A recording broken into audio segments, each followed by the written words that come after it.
आगाज सबसे पहले आपको बताएंगे सुप्रीम कोर्ट में practice and procedure act case की समाअत जारी है। चीफ जस्टिस की सरबराही में फुल कोर्ट समाअत कर रहा है।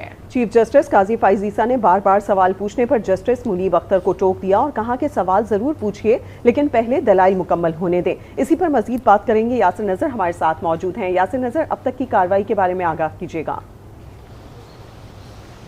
जी बिल्कुल, आज भी फुल कोर्ट जो है आज इस केस की समाअत कर रहा है और इसमें आज एमक्यूएम के जो वकील फैसल सिद्दीकी हैं वो पेश हुए। उन्होंने अपने दलाइल जो हैं वो दिए हैं, लेकिन उसके बाद अब एमक्यूएम ने प्रैक्टिस एंड प्रोसीजर एक्ट जो है इसकी हमायत जो है वो की है और एमक्यूएम की एक्ट के ख़िलाफ़ दरख्वास्तें खारिज करने की इस्तदा जो है वो भी इसकी दरख्वास्त भी की गई है। एक्ट के ख़िलाफ़ दरख्वास्त जो हैं काबिल समाअत हैं मगर मेरिट पर खारिज की जाएँ, ये फैसल सिद्दीकी जो हैं इनकी तरफ से मुतालबा किया गया। और आज का जो एम केस इस हवाले से जो जस्टिस मुनीब हैं और उनके चीफ जस्टिस के दरमियान जो है आज जिस तरह हमने देखा कि सवाल पूछने पे चीफ जस्टिस की तरफ से जस्टिस मुनीब अख्तर को टोका भी गया है और कहा गया कि मैं जिस पे जस्टिस मुनीब अख्तर की तरफ से कहा गया कि मैं इस अदालत का जज हूँ। जस्टिस मुनीब अख्तर ने यह भी कहा कि सवाल पूछना एक जज का हक भी है।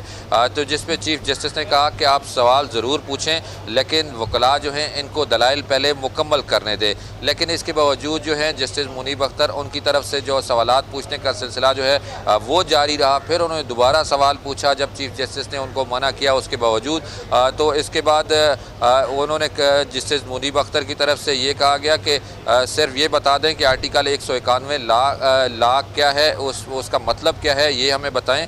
और साथ चीफ जस्टिस का जस्टिस मुनीब अख्तर से मुकालमा भी हुआ और ये इंतहाई अहम पॉइंट है कि जो इनके दरमियान मुकालमा हुआ, अगर आपने पहले ही ज़हन बना लिया है तो फैसला लिख लीजिए। ये चीफ जस्टिस का और जस्टिस मुनीब अख्तर का जो है जस्टिस मुनीब का जो है वो मुकालमा हुआ है और वकील को जैसे मर्जी दलाइल दें वो दे सकता है, ये चीफ जस्टिस पाकिस्तान की तरफ से कहा गया है। और साथ कहा गया कि माजरत के साथ मेरा मसला सवाल है और इसका जवाब दें। जस्टिस मुनीब अख्तर ने आज ये कहा है क्योंकि आज हम देख रहे हैं कि चीफ जस्टिस की तरफ से ये कहा गया था कि आज आखिरी समाअत मुमकिन तौर पे होगी और आज दलाइल मुकम्मल करने के बाद फैसला जो है वो सुनाया जाएगा। इसके लिए तमाम फरीक जो हैं अब उनको सुन लिया गया है। पाकिस्तान बार कौंसिल उसको सुनना बाकी है, अटारनी जनरल के दलाइल होना है और जो मुखालफत में दलाइल पहले ही मुकम्मल हो चुके हैं, हक में दलाइल जो है वो होने, एमक्यूएम के भी तकरीबन दलाइल अब मुकम्मल हो चुके हैं। अब मुमकिन तौर पर आज अदालत किसी न किसी फैसले पर पहुँच सकती है। अब तक की जो कार्रवाई है वो जारी है और क्योंकि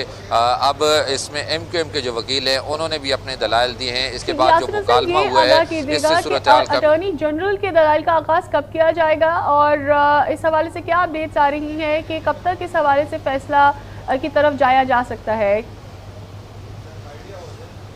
जी सबसे अहम बात तो यह है कि जब पहली समाअत हुई थी उसके बाद भी कहा गया था कि आज ही इस समाअत को मुकम्मल करेंगे, लेकिन वक्तन फ़क्तन दलाइल का सिलसिला जारी रहा। मुख्तलिफ वकला जो हैं वो दलाइल देते रहे, जिसमें अब क्योंकि एमक्यूएम के दलाइल एक रहते थे बतौर पार्टी, अब उनके वकील भी अब पेश हो चुके हैं। उन्होंने बाकायदा तौर पर आज अपने दलाइल भी दिए हैं। अब attorney general, Pakistan bar council, इनके दलाइल जो हैं वो सुनना बाकी हैं जो फुल बेंच है इनकी जानिब से। उसके बाद ही जब ये सारे दलाइल मुकम्मल हो जाएंगे उसके बाद फैसला तहरीर किया जाएगा और मुमकिन तौर पे जो तमाम जजेस हैं फुल बेंच है, हो सकता है कि सारे जो है या हक में या मुखालफत में फैसला ना दें। बहुत शुक्रिया, मजीद अपडेट्स भी आपसे लेते रहेंगे।